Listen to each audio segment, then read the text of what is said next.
I was wondering what that absence was in you when we first met. Now I know what it is. It's hunger. It's so intense I can barely feel you behind it. It's primal, and it feels old. An old hunger indeed.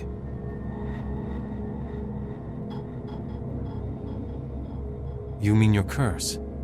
I know a little about it. Spirit legends only. Spirit eating is a curse that sometimes arises in Rashomon. A spirit eater walks the land, feeding on others to sustain its life. Hunted down, killed. Sometimes they simply vanish, never to be heard from again. They are enemies of this land, of the spirits. As you found with Oku, the spirit world will rise against this curse, trying to kill it or contain it before it does more harm. The curse of these spirit eaters is their hunger. It grows and grows, and if they can't feed, their own power is said to devour them.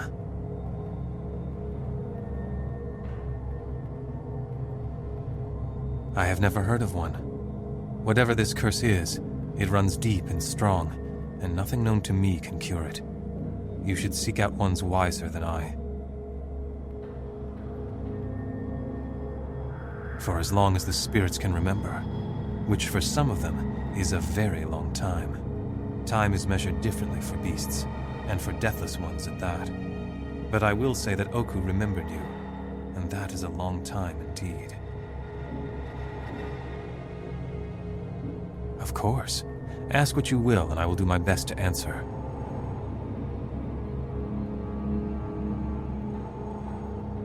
Uneasy? Perhaps a bit. For one who barters with spirits such as I, having you around is an uneasy thing, yes. It's like attempting to negotiate with a merchant, while having a merchant-devouring beast standing next to you. It makes things more difficult, or easier, depending on the conversation. Also, in our battle with Oku, something changed. There is a new depth to you, to your dreams, that has been awakened. I am not certain of the cause of this, but where once your mind was a mirror, now you have an undertow that was not present before. A mirror to a flowing river, as it were. I think your dreams will be stronger, and that is interesting.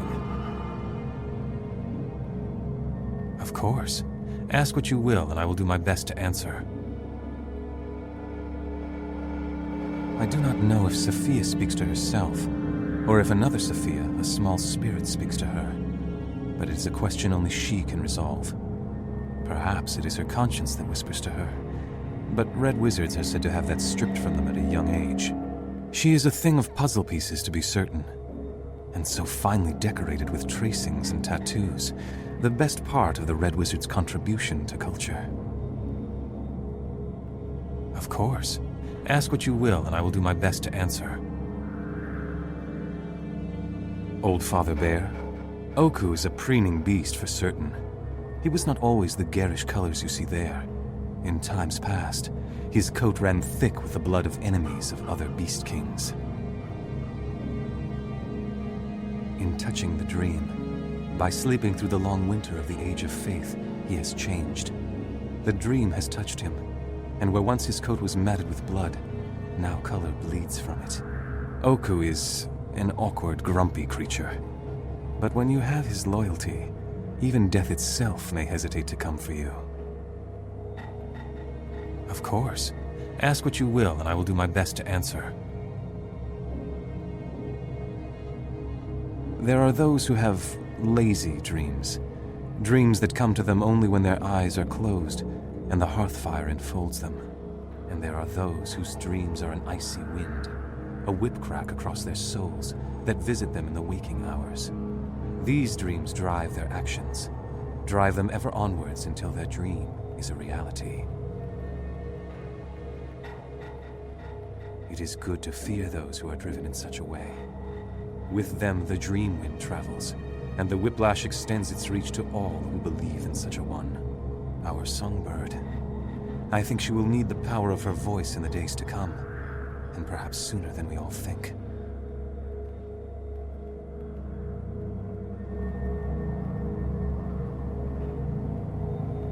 The hunger within you grows. No wonder the Bear King was so zealous in hunting you down. I am curious, what is it like being a spirit eater of Rashemi legend?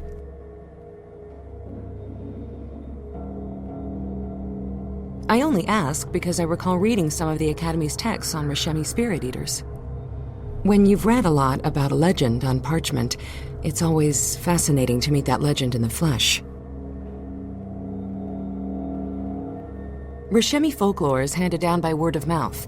Very little of it is written down. Still, a few rumors were overheard by Thayan scholars and penned for curiosity's sake, so keep in mind I'm hardly an expert on this topic. Did you have a specific question in mind? The Rashemi used the term Spirit Eater as reference to both a curse and the bearer of that curse.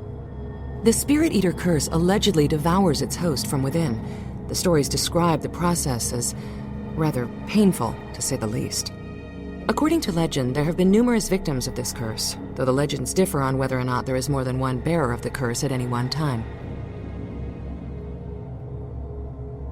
All the stories suggest that becoming a Spirit Eater is the result of a curse.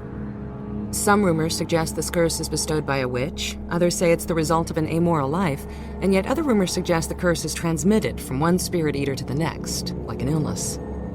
Sadly, there is little consensus on the matter.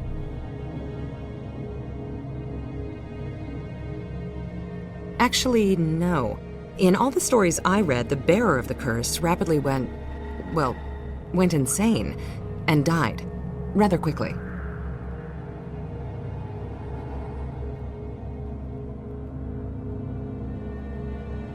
I will always try my best to give you the truth as I know it, even if it is not what you wish to hear. As the name would suggest, devouring spirits appears to sate the hunger, for a time. I have no advice for you, aside from the obvious. Be careful in your choice of prey. Much the way food nourishes one's body, I think it's safe to assume that the spirits you devour will nourish this presence within you. Feeding it poorly is certainly a risk not worth taking. What's on your mind? The Red Wizards are some of the most talented, and some would argue ruthless, arcane practitioners in the realms. Nearly every ruler and authority figure in Thay swears allegiance to the Red Wizards. We are usually judged as tyrants first, and mages second.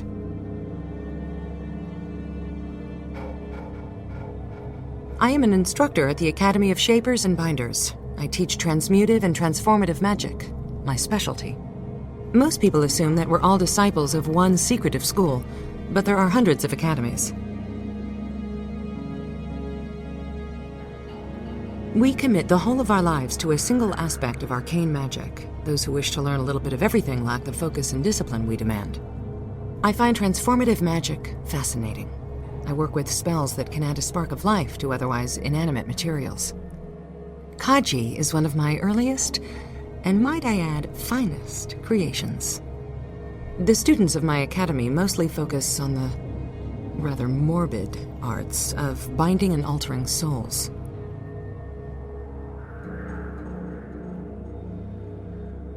Yes, though it is not a matter of fashion. Our tattoos are traditional symbols of arcane strength, and they are inked with magical enchantments that focus the bearer's will.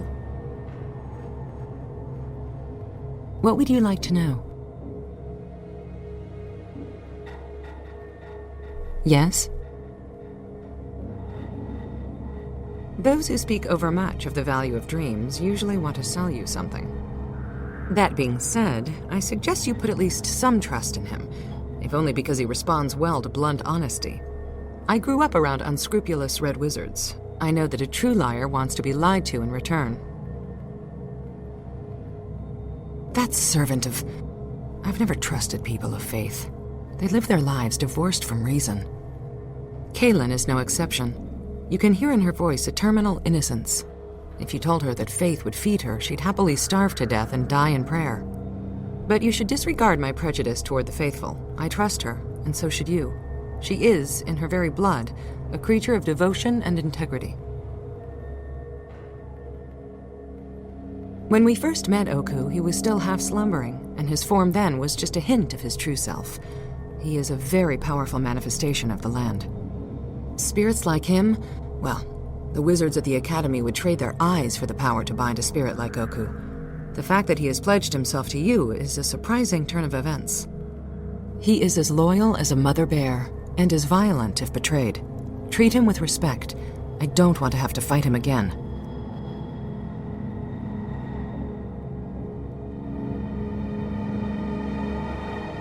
Are you all right?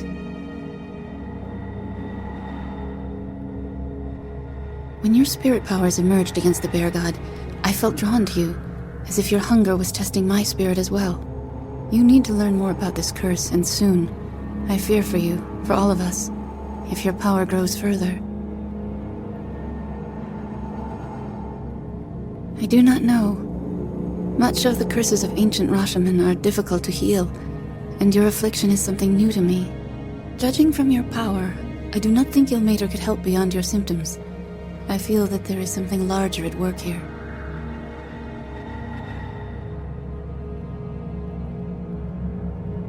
I would only feed when necessary.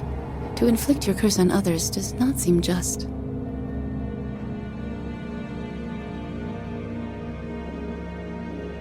That is the most we can hope for at the moment, it seems. More knowledge of its origins should help. From there, we can establish a plan of attack to free you from this. Gladly. If I have the answer, it is yours. I come from the slopes of Celestia.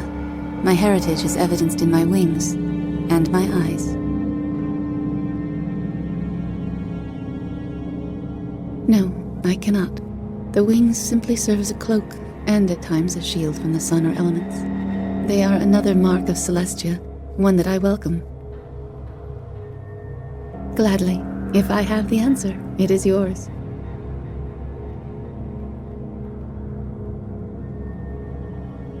What of them? I have 4 siblings, and we were seldom apart. We called ourselves the Menagerie, and we took on the mantles of animals that reflected our spirits the best. Yes, recent events have separated us, and our paths have divided.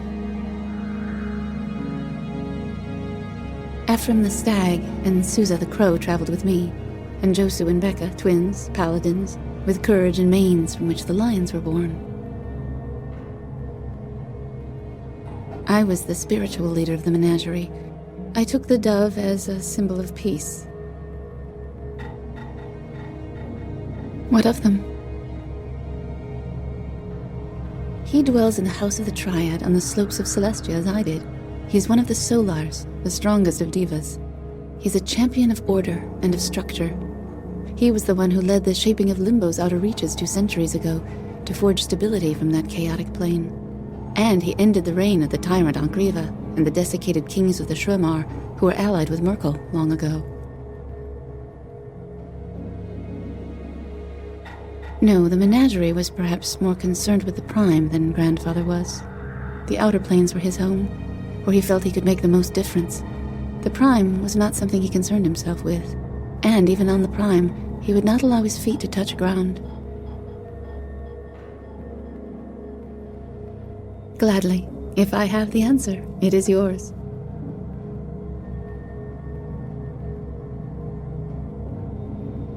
Very well. Who did you wish to speak of? She hears a calling, but the voice that pulls at her is quieter than others, I think. She also bears the marks of the Red Wizards of Thay, but she shows mercy and tact, traits I thought were unknown among their sect. I would watch her, but more importantly, I would listen to her. There is something else speaking with her voice, whether she knows it or not. Very well. Who did you wish to speak of? Gan suffers, perhaps more than most.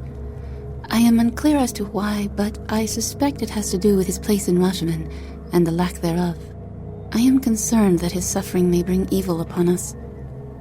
His suffering feeds his impulsiveness and undermines responsibility and loyalty to others.